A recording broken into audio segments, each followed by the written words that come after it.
simplicity and purity of devotion to Christ. Paul says, I want you pure and devoted to Christ. And I fear that you're going to follow off after what? Some other lovers. That's what Paul was talking about. That's what Paul was describing and saying. He said, Paul says, I want you pure and devoted to Christ, and I fear that you're going to follow off after some other lovers. True love is always concerned with the purity of its object.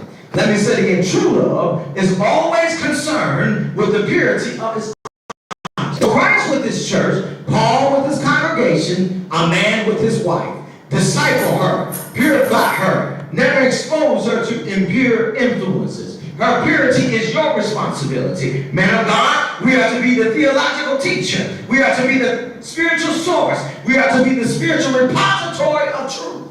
Yes. For a woman can come that in hearing the truth, she may be purified. If you really love your wife, you're going to hate anything that defiles her. Anything that steals her purity will become to you a terrifying enemy. And any so-called love which drags a partner down to uncleanliness is a false love. A false love. And we have much of that that's going on with pornography.